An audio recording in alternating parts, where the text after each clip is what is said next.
Morning, everybody. My name is Loretta Roberts, Editor-in-Chief of TheIndustry.fashion. Welcome to our live webinar, Shopping with Intent, maximising all channels to drive the post-COVID consumer to your store. I'm going to introduce you briefly to the panel beneath you. We've got Chris Simpson here, who is Director of Digital at More2, the marketing science people. Hi, Chris. And my colleague, Anthony Horn, and my business partner in TheIndustry.fashion is here. He will be moderating the Q&A, so he'll be quite quiet, which is unusual for him, throughout this presentation, but it will pop up at the appropriate point. Just a little bit of housekeeping, I suppose. You will be more than welcome to ask questions, and on the right-hand side of your screen, you will see the questions tab. Please do pop any questions that you have as they spring to mind during the presentations into that questions tab.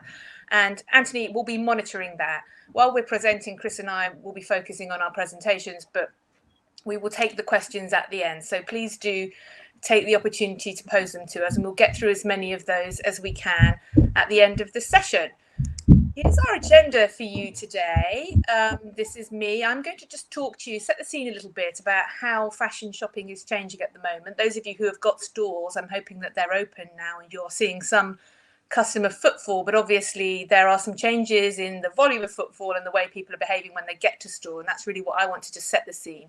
We've also got a video where we've been out on the streets of London chatting to a few customers, and we will get their views, which we thought would be a very interesting little interlude for you. Then I'm going to pass over to Chris at More2, whose presentation is entitled Keeping Up With Your Customer. He really is going to get into the detail of how you can maximize your opportunities via all your channels to make sure that those customers that are out there on the streets are spending with you. They're spending, but you want to make sure that they're spending with you. Finally, there'll be the question and answer session. Please do join in, and we will aim to get you back and on with your day at 11 a.m. Okay, so thank you so much for joining. I can see a few people continuing to join, but I'm going to get cracking because we've got quite a lot to get through. So I'm going to start with a bit of a slide here on how people behaved during lockdown. I mean, those of you who have e-commerce, you might have witnessed this. We do a lot of consumer research at TheIndustry.fashion. We spend, every month we will survey around 2,000 consumers on their behaviours. And I just thought I'd show you what they told us during lockdown before I get to how they're going to behave post-lockdown. Couple of depressing stats for you to start with. It is estimated that this crisis has cost the UK fashion industry something like £14 billion, or will have this year, £14 billion in lost sales. That's a quarter of its value, more than a quarter of its value will be wiped out as a result of this lockdown, which is pretty alarming by any standards. But just so you know, the people that out there are shopping. So under lockdown, the winning categories were sports, leisure and children's wear. We spoke to 2,000 consumers right at the start of lockdown and said, have you bought anything? More than half of them said no, but those of them who did purchased in those categories. So there was some activity going on. We started seeing at the beginning that people were focusing on leisure wear. And as lockdown sort of dragged on for longer than we had possibly anticipated at the start, their shift started to move towards sportswear. People started to get active and think, I need to get out there. And they were also buying things like underwear and nightwear just to make sure that their stay at home was a bit more pleasurable. So there was some spending activity going on during lockdown. Just as we were coming out of lockdown, we went back to our 2,000 consumers and we asked them, are you confident about returning to stores, to physical retail stores? They've had no choice but to shop online for fashion during lockdown. There was some physical activity during lockdown, but it was really confined to supermarkets. They were the only places you could physically buy clothing during lockdown. So once lockdown was lifted, it started to be lifted in England on the 15th of June, and a week later in Wales, and the week after that in Scotland. We said, are you ready to get out? Less than half of the people that we surveyed said that they were ready to go out shopping in the near future. By the near future, we mean within the month after the restrictions being lifted. So they had got used to shopping online or not shopping at all, and were quite happy to stay at home until they felt a bit more confident to go out. The young consumer, and you'll see this from our video, getting on for a quarter of them were raring to go. They're going to get straight away. As soon as shops are open, I'm on my way out there, and a further 35% of them were planning to go out within the coming weeks. So the younger consumer up to about the age of 35 are very, very keen to go out shopping. Unsurprisingly, older consumers, and perhaps some of them are still shielding or had been shielding, were not very confident about going out to retail stores. That may be borne out in some of your own experiences with your customer base. So we asked them, after lockdown, will your shopping habits change? And these are the two main trends we're seeing and are being talked about by analysts, and they're really borne out by our data as well. More than a quarter overall of consumers, if you look at this slide and look to the far left, this is the overall response rate. More than a quarter of them have said they will be mostly shopping online, and the mostly shopping online tab is the second tab down from the top. So more than a quarter of people say, right now I'm going to be mostly buying my clothes online. I won't be going out to shop in physical stores as much. But there's also a significant shift we've seen to people saying that they're going to be shopping mostly in local stores. And we'll talk about that a bit more as we move through this presentation. And there are some differences in the age groups here, but they are broadly similar. The behaviours, and the slides whizzed on a bit there. They're broadly similar, the behaviours across all of the age groups. So no matter where you are in the market, you can expect roughly that a quarter of your customers rather be shopping online, and getting off 20% of them or thereabouts will be shopping in local stores. And again, that makes sense. Most of us are not going back to work properly yet. Those of us in city centre locations are still working at home. So all of this makes sense. That plays into the two big trends that we're seeing with consumer behaviour post-lockdown.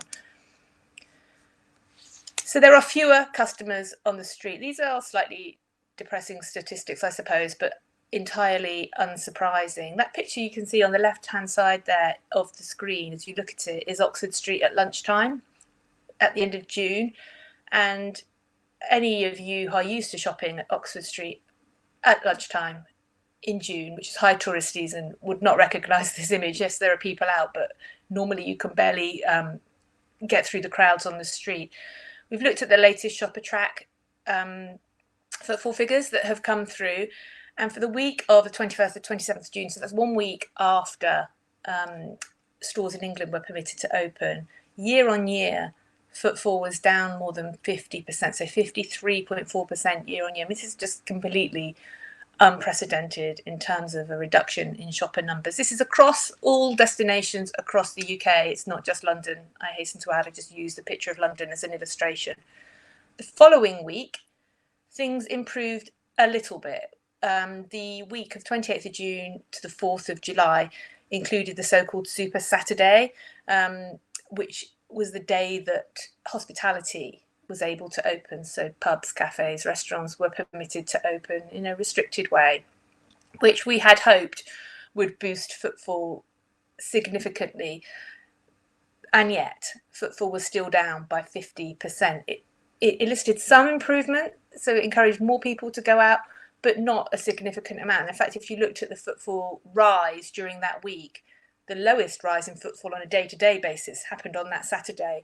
It could just be that people believed that there would be a surge to the shops and lots of people, under the influence of alcohol raging around, so they didn't really want to go to the shops, but it didn't have a material impact on that day.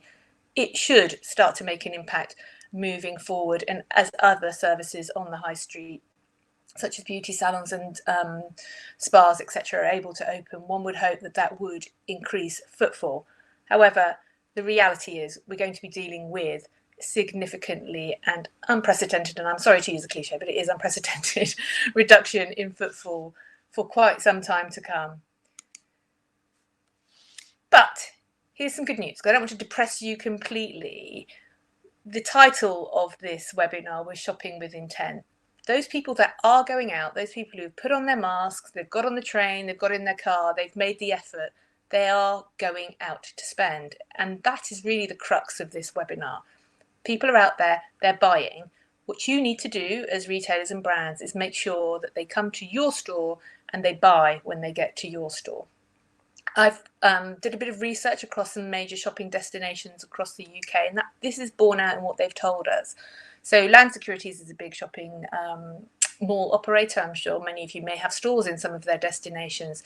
They have said since lockdown, and this was a 2 weeks since lockdown when I got this figure from them, footfall had been down 40%, so not as bad as the national drop across their properties, but the average spend per customer was up 22%. I mean, that's quite significant. I mean, the sad thing is this spend won't make up for the loss in footfall, but it's important that you make sure you capitalise on it. Similarly, the Icon outlet at the O2 released these figures to us just yesterday. Footfall at that urban mall is down 50%, but the average spend, and this is in the 3 weeks since lockdown, the average spend is up 30%. So these shoppers are out with intent. And I could only get the opening day figures for Centre MK. So there was obviously some euphoria in Milton Keynes when the stores reopened. But on that day, the average spend per customer was 4 times that of the average spend per customer pre-lockdown. So there's the good news. There are fewer shoppers on the streets, but they are spending more. What can you do about that? Well, clearly, and Chris will go into this in much, much more detail, but I just wanted to give you some oversight on this slide. Maximising in-store conversion is going to be absolutely crucial. If somebody has walked into your store, you need to make sure that they buy something. Because they want to buy something. Sometimes they know exactly what they want to buy. Sometimes they just know they want to buy something. And it is up to you as retailers, I guess, to go a bit back to basics and make sure that you and your staff are equipped to convert that customer. From some of the experiences we've had sort of walking the streets of London, talking to consumers, you'll see a little bit of that in the video that we're about to show you. What they're saying to us is they don't mind the safety procedures. They're happy that people are requiring them to sanitize their hands, wear a mask if required. Some of them have had to go through temperature checks, whatever it might be. They're happy to do that, but they want a positive experience in store. I spoke to somebody who had tried on a pair of quite expensive shoes, and the store assistant sort of whipped out a Dettol wipe in front of her and wiped down the shoes. I mean, we understand you need to sanitize certain products, but you might want to think about remembering that there should still be a premium experience. So if you do need to whip out some antibacterial wipes, why don't you do that back in the stockroom? You know, it makes the customer feel a little bit uneasy when they're seeing things like that. It just doesn't feel like a premium experience. And that plays into my next point. You've got a challenge because a lot of retail stores have closed their changing rooms. Some of them are operating them on request, which you may well be doing. Physically touching something, seeing it, trying it on is a USP of physical retail. So you've got to be prepared for people wanting to touch things, try them on, hold them up against them, and not treat them like they're, you know, committing a crime for doing so. And I know there's a challenge, but there has to be a balance struck there. I think that hopefully as things improve with the situation with COVID, that will become less of a problem and we can be somewhat more relaxed about it. But we have to try and find a balance with making people feel that they can make the benefit of being in store and being safe. The other thing you might consider, and again, Chris will go through all of this in much more detail, is thinking of your stores more as a service centre. Click and collect is going to be a brilliant way of getting people into your store. And you can do that at a very, very local level if you're a very small retailer. They can come in, collect their parcels, and while they're there, obviously, you can upsell them and explain more about the product. You can find out why they might be returning things if they're doing that as well, and engage with the customer more. So consider the store as more of a pleasant service centre as well as just simply a place to carry out transactions. This next point about staff is going to be crucial. I know that many of you will have engaged in customer safety training for your staff. You will have had to have done that, and that is absolutely paramount. But think about customer service training. Make sure that they understand that it is absolutely necessary to convert all of those people that come into your store, that they're knowledgeable about their product, they're across their trend, they understand the fit of the product, because if people can't try it on, it's very useful to have a member of staff being able to say, we know that these jeans come up small, large, whatever it may be. Make sure that they have really, really good product training and they understand what stock is available, because you are having to quarantine stock that has been tried on if you're allowing people to do that.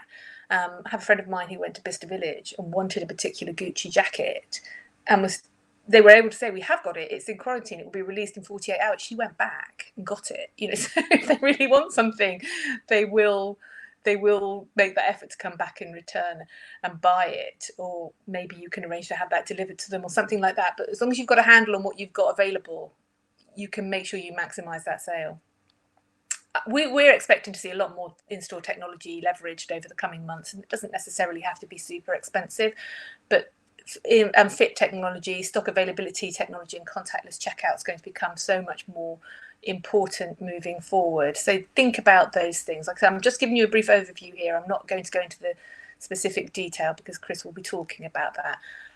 Just wanted to draw your attention to the picture on the left, because I know that some of you, Primark is often much maligned as a retailer, but when we were walking the streets of London, I can tell you, I thought their staff were among the most impressive on the high street. They looked really smart.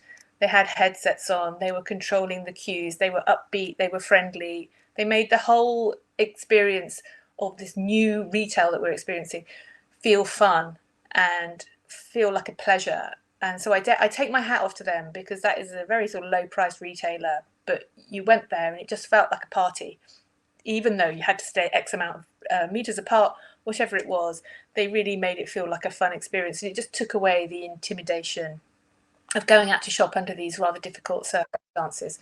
So as I said, Chris is going to give you a lot more detail about this, but I just wanted to give you some food for thought as we move through the presentation. I looked at some of the attendees that were joining the webinar, and I was pleased to see that we have some independent retailers and local retailers joining us today. And I know that sometimes it can seem a bit intimidating to try and compete with some of the major players. But bear in mind that figure I told you, 20% of customers told us they will be shopping more locally post-lockdown. And I wanted to show you a couple of examples of people that I think have been maximising on that trend really, really well. You can also do this if you are a big chain as well. I've seen some very, very impressive location-specific Facebook advertising. So on my own Facebook, I'm getting information about store opening times in my local area. Your Cobham branch of Space NK, let's say, is now open. It is open these times. Please come in and see us. This is how you can expect us to be behaving when you get to store. This is what we've got available. It feels so much more personal. I've seen a lot of people using their local store staff in their Instagram stories and Facebook. These are two examples here. One is Iris Fashion, that has a number of boutiques across London, South East. This is another independent chain called Evie Loves Toast. They put their own store managers in their Facebook and in their Instagram, and those people tell you directly what they've got in that particular store. And they say things like, I will be in store from 2 till 4 p.m. today. Why don't you come in and see me and we can try on this trend? And it really makes it seem so much more personal, while people are feeling much warmer about their local community, feeling much more inclined to support it. Getting that connection and doing very location specific marketing and social media marketing, I think could really, really pay off, and it could be an opportunity for people to get to know your staff personally. Some of them were still able to sell through their channels, their social channels during lockdown, even though they didn't have a proper e-commerce function. They were selling it via Instagram stories, asking people to direct mail them if they wanted to buy something, and they would literally get in the car and drop it on their doorstep. So there are ways that people can do things that maximize this movement towards more local shopping. And there is no reason whatsoever why national and international brands can't do that as well, get in on that action, really burnish their local credentials. And clearly we're seeing an awful lot of by appointment retail now. So if that makes sense for you, it may not make sense for many of you, but if that makes sense for you, I think people really appreciate it. They'll feel safer if it's just them and another member of staff in your store getting that really personal service. So these are just some things about burnishing your local credentials that I think you can all think about, whether you're large or small, that will really maximise on that trend, that shift in consumer behaviour. I'm going to show you, before I hand over to Chris, a little video now that we made on the streets of London, and I'll come and recap it once we've shown it to you. It just gives you an idea of what some of the customers are saying to us who are out on the streets.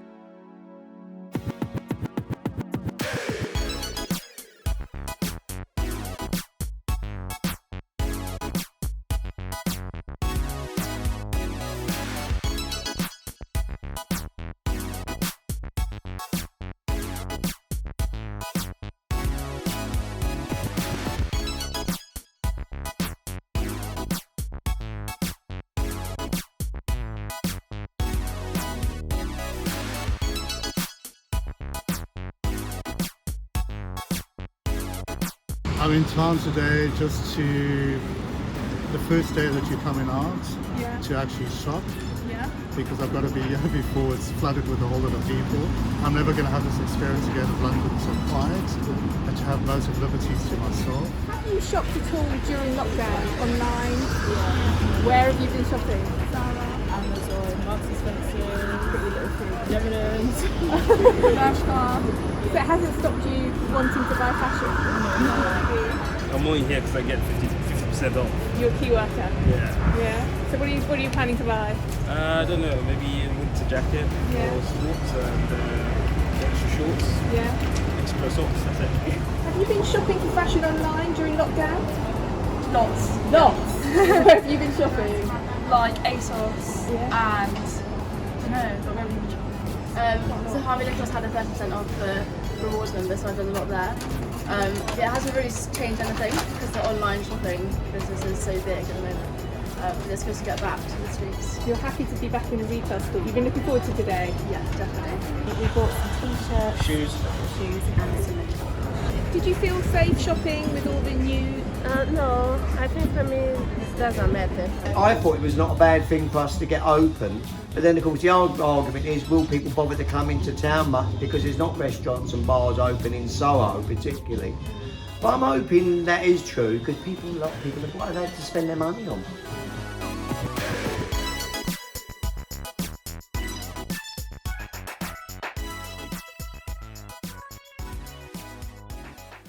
But just to recap on what some of the people were saying there, they were out with intent. They were out to shop. Some of them, the younger ones in particular, have been shopping online, but they had a specific thing in mind that they wanted to go and buy and had specific retailers that they wanted to go and visit. They were not put off by the safety measures, even though that girl said, no, I didn't feel safe. She wasn't British, so she didn't understand the question. She meant was, I didn't mind about the safety aspects in the store. She was happy to be out. So it bears out what we're saying. There are fewer people on the street, but those that are out there want to spend some money. So how do you make sure they spend it with you?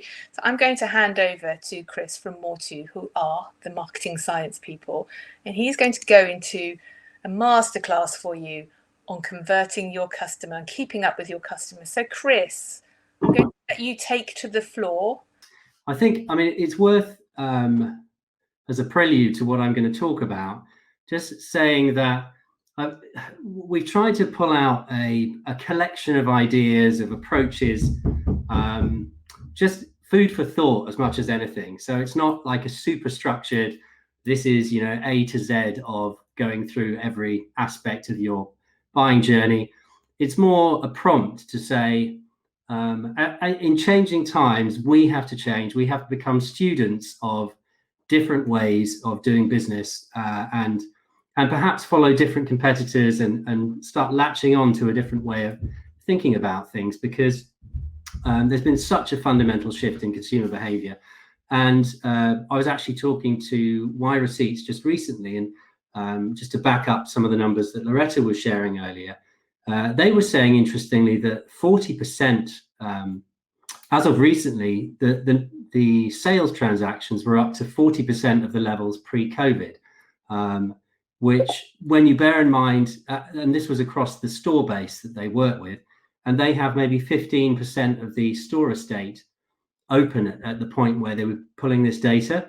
So it really highlights that you've got these people coming into the store with a much higher level of intent. They've got this built up, they want to catch up on where they should be in terms of fashion or buying. And I think we've really got to tap into that. And I'm hopefully going to share some ideas of how to think about it. But also you need to think about the journey outside of the store as well, much more than perhaps you were in the past. So let's jump into it. So when you're thinking about how people experience your brand, as people with stores, whether it be a small or a big store estate, your brand was really the face. Your store was the face of the brand. People could look at it, they could see, they could understand your personality, they could touch, they can hear the brand, see the people who represent your brand. It's such a rich environment. And it's such a shame, but it's a fact of life that we must try and replicate those components as much as we can across more than just the store environment. We must bring more of that online. And when we do bring people to store, we have to do our best to make it the most amazing experience and really enriching to the relationship that people might have with your brand. So we're going from this situation where you've got a sort of preset demographic of people because of where the store is located. They're walking past the store on a regular basis. They kind of know you. They know you're there. People have been able to do shopping as a leisure activity, and really that's not the case anymore. People, whether out of choice or out of necessity, it's hard to kind of shop. Yet people come to buy, and so what we've got to do is instill that, you know, here's something that you want to buy. Here's a reason to go into store, and then and help them with the process when they get there. So thinking about your loyal customers, these are people who know your brand. I've used Hunter as an example. When people go online, what is it they're seeing? So this has come up a bit small, but on the right hand side of the page here is a Google search result. I've just typed in Hunter, what did I say? Hunter boots men's. And immediately I'm presented with a range of alternatives. I've got several along the top where people are offering lower prices, better offers, better ad extensions. So these people are making better use of Google search results with reviews, with offer codes. Immediately below the organic results for Hunter, you've then got the familiar Amazon and eBay. I already have an account with those guys. And then below that, you've got a range of other competitors. And for some of the businesses listening, you'll have a large wholesale business. So you'll have people competing there. You might even have sort of grey market competition, or for unbranded searches, people who are already your loyal customer might find someone else to move to. So it's a very different environment. And in order to take control of that environment and that experience for your existing customers who really, they want to see you there, and they want to, you know, they're going to be predisposed to click on your result if it's competitive. We'd advise making sure you're making the best use of custom audiences and remarketing to ensure you're competing for the right searchers, because this is an auction environment. You've got to be able to outbid everyone else for the people who matter most to you. And that starts with knowing who those people are and uploading them to your campaigns. Then after that, you've got people who visited your website. They're actively shopping for your product. But guess what? When they go back onto social media, Facebook already knows, and Instagram, obviously part of the same setup, they already know they're shopping for Hunter wellies. So here we've got a wholesale competitor. It could be just a straight competitor if you don't have a lot of wholesale, but they're going to be offering a similar product, possibly with a discount. They might have a great online experience. They may have, you know, inventory on the right products, whatever it may be. The challenge is making sure that you get in front of that person and you take precedence over this competitor, because Facebook will manage within each auction, it will manage similar products or competing brands.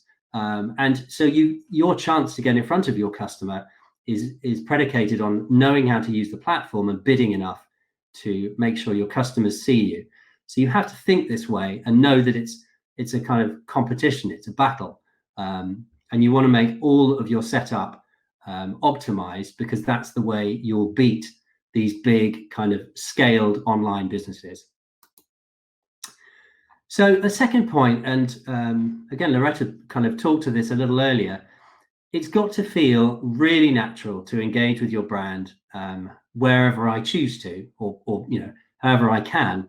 And I think there are some brands who were kind of born into this, and they really do a great job, and it's worth building up a bit of a panel of your own that you follow and you watch what they're doing, because you know there are so many great ideas out there.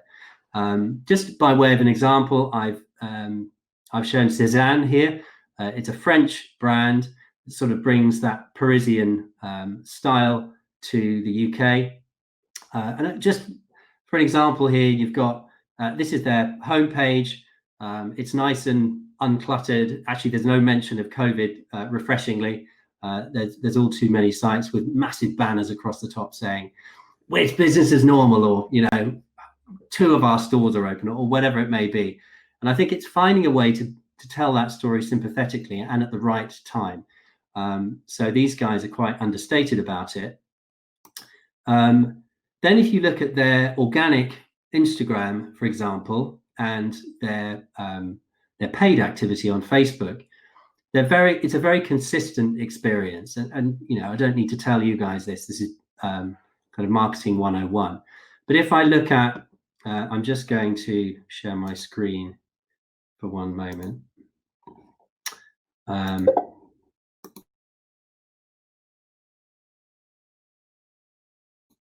It's catching up with me. So this is their one of their organic posts on Instagram. It's very simple. It's quite fast. There's a lot going on. I hope you can see it, and I can share it with people afterwards if need be. But it's giving you a real snapshot of the current lineup, the latest drops for the summer, and a date. So they're great at doing kind of scarcity and urgency as a way to drive action. So this is really engaging, but it leads with, and if I jump back to the presentation, it leads with the same product as the website homepage, and as we're seeing on Facebook. It's all consistent, and there's so much noise in the market. Repetition is super powerful. So definitely don't try and, you know, launch a new thing every other day or every week to build up, you know, some sort of perceived newness thing, so much as accepting that people have a lot of noise in their lives, and some consistency is actually what will give you cut through. So these guys keep it simple. They've chosen the styles that get the most social engagement, so they're almost pre-testing stuff organically that they then use through paid channels, and they use just inviting language. It's sort of fun, you know. Rendezvous here at our website. It kind of invites people to come and meet us. It's quite it's quite endearing. And then when you go through to the store experience, that's very kind of on brand. It's styled in the style of an apartment, a sort of Parisian apartment in London. And when they talk about coming in, they're very clear about opening times, but they say we'll be following the strictest hygiene measures to protect your safety, bien sûr.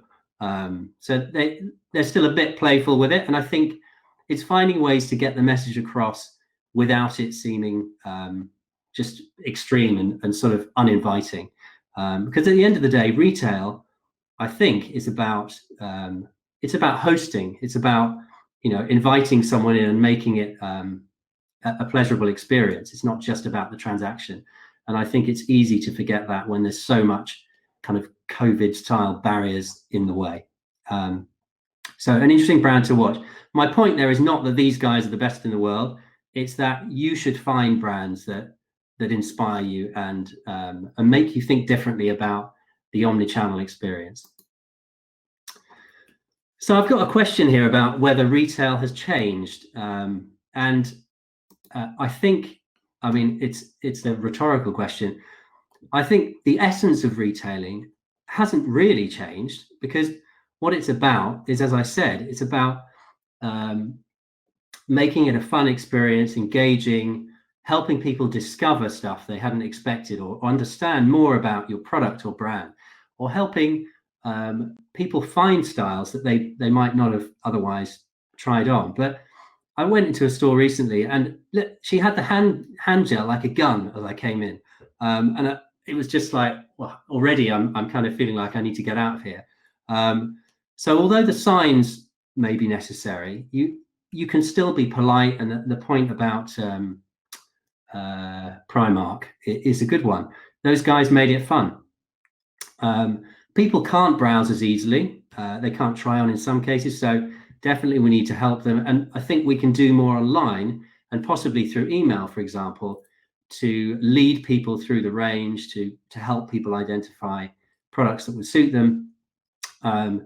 but also when they come to store, knowing the best sellers, knowing what's in stock, having that knowledge and enthusiasm is critical. And then you can sort of amplify that across social channels. Just as Loretta was saying, it's actually quite easy on Facebook when you map all your stores into the platform to build national ads that pick up the local creative. So you pick up people in the local store, perhaps talking about what they specifically have in stock. And although that sounds like a big technical pain, A, it's not as bad as it sounds, and B, this is the world we're in now. So you have to go through the technical pain because that's the only way you're going to deliver your kind of brand story online as well as you might have done in store. I think that the kind of omni-channel part, which is the kind of making it more of a service location as well as a shop, it's about I can buy online, return to store, I can buy in store, return online. It's all sort of seamless. It's all part of the same brand. And I think up until really recently, a lot of brands, the stores and the website pretty much operated independently. And that's not going to work anymore. So it has to be really well coordinated and feel easy. So thinking about this poor customer who's trying to navigate their way through all of the COVID barriers, they're taking perhaps more steps in their buying journey. They're coming prepared. They're coming armed to the high street with, this is what I'm trying to get. I want to know if it's in stock. But they're also, when we're spending money on marketing, need to understand where the transactions are happening and roll those all up so that if I'm spending money to bring a customer into the brand, I can attribute their sales, be it in store or online, to that investment. So a study by Y Receipts suggested that about 200 billion was spent on advertising in retail, and yet the vast majority of that is driving online sales. We're in a world now where, sadly, I think a lot of our introductions to new customers will happen online. And in fact, we did a piece of analysis on our clients not long back. Of our retail clients, about 50% of their new customers every year come from store footfall. That 50% is going to reduce dramatically. In fact, it dropped to low single figures in recent months, but that will come back. But it probably won't get back to 50% for a long while yet. And I think for that reason, you've got to be ready to make more investment into online acquisition, but you've got to understand the halo effect around stores and how the two work together. So a good example of something to make sure you've fixed is understanding your entire user base, gathering data both online and offline so that you can track them in both places. And I'll talk more about that. But also making sure you've got your technical setup configured so that your pixels are capturing data and building audiences so that you can remarket to them. And in fact, 8 out of 10 retailers that we audit don't have their Facebook pixel correctly configured. And that's usually because Facebook don't make it easy. You can get kind of okay results even with it wrongly set up. You will only get great results if it's set up right. So the other point here is McKinsey have made a point around bringing the store economic value together, bringing retail and the related online halo so that you really attribute the right value to stores. And when you think that way, you can start to encourage the guys in the store to say to people, it's no problem, you can find this online, buy it when you get home, or you can return it in store. They're just going to facilitate that a bit more when the reporting allows it and the KPIs allow it. As an example of a way to build connections, e-receipts. I'm guessing a lot of brands that are listening today already have e-receipts. If you haven't yet, or you think it's going to be a pain to implement because of technical issues, again, there are some platforms and tools that make it easier.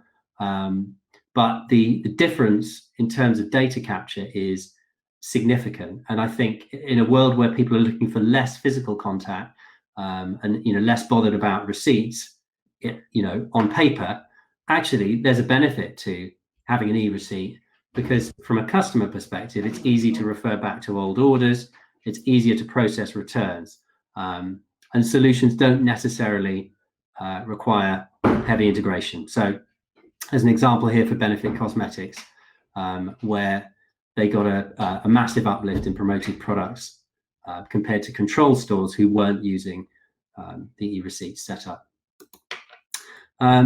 So coming on to the Facebook issue, I just wanted to give a bit more of a flavor to that.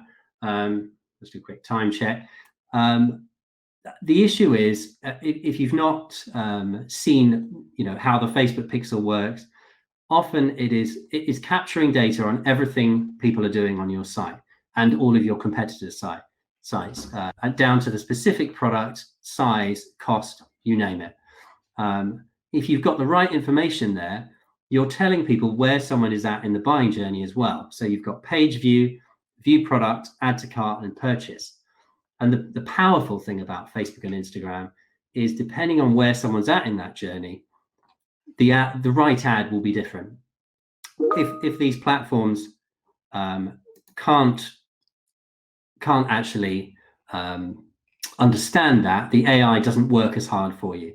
So definitely, again, whilst you're becoming a student of things, become a student of how this is set up on your site, because the chances are it can be improved. Moving on, in-store data capture. So I've talked a bit about online data capture. In-store, at a time when the experience is already compromised enough, how do you still kind of capture data from people so that you can give them a good joined up experience? The first thing to think about is legitimate interest. So again, all of these things, some people are very familiar with, others might be discovering for the first time. Lots of brands we look at are using consent, which is explicit opt-in. This is where you say, I've given you my email address, I have to tick a box and say, yes, please send me lots of email. Legitimate interest, by comparison, is saying, because you've been browsing our site or ordered something from us, or you've actively signed up for some information, it's fair to expect that you'd like to hear more about us. You've kind of engaged with our brand. Both of these are, both are perfectly legal. You've just got to be clear about what you're doing. But legitimate interest will give you 3 to 5 times more opted-in customers than consent. And again, a very high number of businesses are still using consent because it's seen as more kind of within the GDPR rules, if you like. But legitimate interest is no less legitimate, for want of a better word. Okay, so actually, when you're in the store, there's various ways to do it from a kind of technical and a platform point of view. I've mentioned e-receipts. Actually, Ralph Lauren were using a company called Vibes to use a combination of SMS and mobile wallets to drive in-store sign up and give people an offer in real time. So that's like an overgrown mobile phone in their store with a 20% off discount that you could get by sending join to a text number. And then you'd immediately see something pop into your mobile wallet, which you could scan at the till. Now, these are just a couple of examples, but you don't need that kind of heavy technology or integration to improve your results a little. The first thing is make it sort of conversational, make it the default option, rather than saying, oh, well, would you mind giving me your email address, sort of thing. It's more like, okay to take your email for the receipt or to send you up, to keep you updated on the latest offers, that sort of thing. You can tell I've not been trained in this, but it's making it easy for the natural thing to do, in essence. And I think the stores, we've worked with a lot of stores on this, and the ones who really train their staff in this, and they make it in their top 3 KPIs to capture data, they really become expert at it. I think the third point here, using legitimate interest, you just make sure your wording is compliant with that. And that's easier when you've got e-receipts, because there's an immediate service benefit to giving your email, but there may be other, clear benefits of sharing email at that point in time. And I think the fourth point is interesting, which is where there's a real service benefit. So actually, I think Bravissimo are on the call today, and they do a phenomenal job with linking up sizing information. So part of their proposition is good size, good fit. Hotter Shoes are another client of ours actually who capture fit data, and there's a good reason for people to share their information when they're in store, because they can use it later. And so have a think about how that might apply to your setup. So just as I mentioned earlier, people aren't shopping, they come to buy. And I think this might be a whole nother topic, because we're running short on time. But the point I wanted to leave you with on that is, think about the level of affinity people have with your brand and how to reach them online. So on the right-hand side here, we've got people who are your customers, people who visited your site recently, cart abandoners, that sort of thing. On the left-hand side, you've got the other extreme, which is so-called affinity audiences, or in-market audience, or lookalikes in the case of Facebook.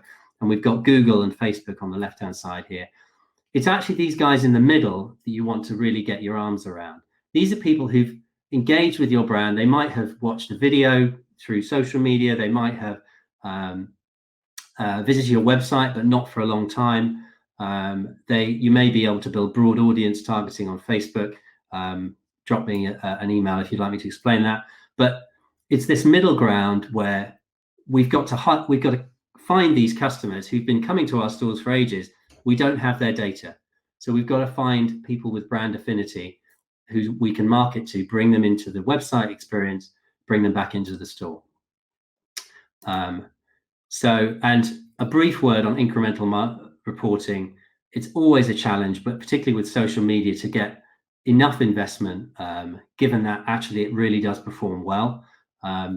Do think about going beyond Google Analytics when it comes to assessing Facebook performance, because it just doesn't give a fair read.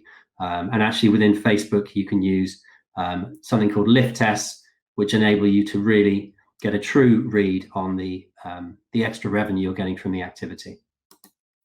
So just to sum up, put yourself in your customer's shoes across the journey, study brands who are doing this well, think about the basics of good retail, capture more data, get your paid social working hard for you, and get ready for acquisition to increase, to really start online. And if anyone's interested in the Facebook pixel work, we can offer an audit to businesses who are struggling with that. And I'm going to hand back to Loretta on that point. Yeah, thanks, Chris. I really enjoyed that. That's just really, really important that you work hard beforehand to get those consumers out on the streets, get them into your store, get them to buy something, and more importantly, when they're buying something, if you don't know them already, get to know them. I think that's just an excellent point to leave people with. And I'm going to invite you back. You've been very quiet since the beginning. Yeah. Hi guys, how's it going? Good to see you. I had a little sneaky peek in that, even though I said I wouldn't do that. I can see that there's been questions, so why don't you put them to us? Yeah, there's some really interesting comments actually. So one of them is around, so I think this is when we were out doing the video, were we seeing shoppers being driven out to shop by heavy discounting, and was that they were seeing the discounting on their social channels or online, and that was driving them out? Do you want me to take it, given that it was about, yeah, okay. Yeah. Yes is the answer to that. There was a gentleman on the video who said, I'm here because it's 50% off. He was actually standing outside Sports Direct at the time, and they were offering 50% off to key. I mean, Sports Direct is always on sale, let's face it, but this was a very specific offer to key workers, which is really lovely. So a lot of the people in that queue were key workers that they'd reached through social channels to say, please come to our shop on day one, we've got a discount for you. So people were driven to it. The other big pull from a sale perspective was Zara. So the stores that had the big queues outside were Sports Direct, which had been marketing to key workers. I'm sure they've been marketing sales to other people as well, but they had seemed to do a very good job of that. And Zara had launched its sale in the UK on its app the night before they opened their physical retail stores. So people were at Zara because they wanted to shop the Zara sale, and they didn't care, they couldn't try it on, they just wanted to see it, because they sell out of things online quite quickly, Zara, and so I think they were going into store to see if they could pick up the items that they'd seen on online promotions. So yes, discounting, I'm sorry to say, in some cases had been communicated to consumers beforehand, and they had gone to the stores to take advantage of it. Not all stores were on sale, but some were. I think there's some study on this in terms of consumer expectation. People are expecting stores to be on offer. I mean, it's a bit selfish of consumers to think that when everyone's really struggling, but they're logical and they're used to deals, and they know that there's this pent up inventory. They're expecting to get some discounts. I guess around that as well, this lends into another question that we had. Chris, do you think while people are discounting so heavily, are people needing to spend more on their search and their social and put more of their marketing spend into it, or is that not worth it? I mean, what's the viewpoint there? I mean, what we've seen is that discounts can make a really significant impact on performance, and that they don't need to be massive. If they feel like they're personal and time limited, you can still, and that's more about driving online conversions. I think as soon as you have a sale in the message, the expectation is the discount will be significantly bigger. And I think a broader sale that would be a good one to drive people to store. But in terms of the amount you need to spend, I'd say definitely when you've got a great offer, spend as much as you can, because that's when you can make hay. All too often we have retailers who kind of have this flat budget all the way through the year, or you know, the near as, but for part of the year their conversion is like 3 times as high. Why wouldn't you put more budget in? That's a good point, I think. I mean, I know I've heard you guys present before, and that really struck with me. If you've got an offer that's really resonating and it's converting customers, be that online, be that in store, keep doing it, rather than say, oh, we've hit our monthly target for spend on Facebook. Take it from another month and put it in there, because right now it's really important for retailers, for most of them, to generate cash, right? So if you can do that, I think you should do that, and obviously people's budgets will be very dependent on. There's a few questions around sustainability, and what's your viewpoint around, you know, those guys, sort of retailers and brands innovating to either bring in rental or, you know, some innovation like that? What's your viewpoint there? Do you want me to talk about that? I mean, we were already seeing a greater propensity to people to accept rental, for example, as an option before COVID, and I see no reason as to why that wouldn't increase after COVID, and also resale.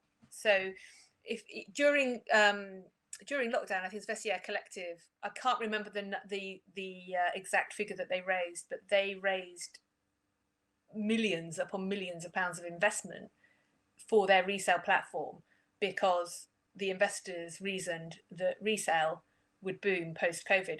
Because apart from going out shopping, we've all been clearing out our wardrobes, and people have a lot of stuff that they need to get rid of, and if it's good stuff, you want to somehow realize some value in it. And there's been a lot of people clearing out their wardrobes. I think it's something like, I saw a report from WRAP saying that we had 67 million items of clothing that we needed to dispose of one way or another after lockdown, and some people would be donating to charity, some people would be reselling it, and some people would be putting that through a rental channel. And a rental channel is a really clever way of just generating some income for yourself, because you can sweat your assets. You know, if you've got some nice stuff that you're not really using, you can do that. And we're seeing more and more retailers accept that that's not a competition, that's something that they should be offering themselves. So bigger brands like H&M, for example, are looking into rental, they're looking into resale. And actually the brand that Chris mentioned, Cezanne, they have, in normal times, I don't think it's open at the moment, but they do have a resale store in Paris as well. So nice items that are returned get put into that resale store as well. So I think those models will most definitely skyrocket moving forward, and we'll see more traditional brands get into them. Yeah, I agree. And then we've got another question around, essentially we've lost a whole season, right? Being in full, with full price, it's just gone because of the whole COVID situation. With all the margins being massively hit, how does that look for autumn winter 20 season? How are we going to do going into that? Have you got a point on that, Chris? And yeah, I feel like I don't want to take them all. That's a tough question. I mean, I think the good thing is for an individual retailer is that you need to know who your true customers and advocates are, and to be able to target those audiences, because they're the ones who will be ready. They buy into the brand and sustainability and all the rest of it. They're the ones who will pay full price, and will value the latest season. And so I think you need to set yourselves up to know who they are and be able to target them through, be it digital channels or in store, which I think will help mitigate some of that hit. But at the same time, you've got to realize value out of the stock you have. So there'll probably be a different audience who buy into your brand when it's on discount. And you've got to play to both parties. Yeah, I was going to say I agree. I mean, I think often as an industry we sort of frown at people for over discounting, and I totally get that, but you need to do what you need to do this season to get the cash in, to realise to get that stock sold through as much as you can. We are seeing some retailers at the larger end of the scale hibernating stock for next spring, which they can do if it's their own label. It's a bit more difficult to do if you're selling multi-brand labels, because people will see that as being last season. But that all will depend on their cash position, okay, how much they can hibernate and afford to put away, and how much they need to sell through to get some cash through the door. But it's another, if you've got excess stock, it's another reason to think about, could you potentially look at a rental model? Could you look at a resale model? Is there something else you can do with that stock? I mean, it's a good time to be thinking about different models. But yeah, this season, it's been challenging to say the least. But if you use the opportunity to get to know your customer and get them loyal to you and buying from you, hopefully people can recover some greater sense of normality for autumn. All right, great. Well, listen, we've hit the 11 o'clock time, so I'm going to let you guys do your kind of final outro, and I hope everyone found it really useful. Well, I want to say thank you to Ant for moderating those questions for us, and a big thank you to Chris and the team at More2 for sharing their expertise today. I really enjoyed it. Actually, just before I flick to our slide, take a note of Chris's details, and do take advantage of his offer to do an audit for you of your Facebook, because he can help maximize your sales, and I know that you will find it worthwhile if you do. This is us. This is how to get in touch with us. Please do keep in touch with us, keep us posted with your stories, let us know what you want to know, and we will be sending you a recording of this so you can watch it on demand, and a link to that video so you can watch it properly. Thank you for joining us. Good luck with the next season. Speak soon. Thank you very much. Bye. Bye-bye.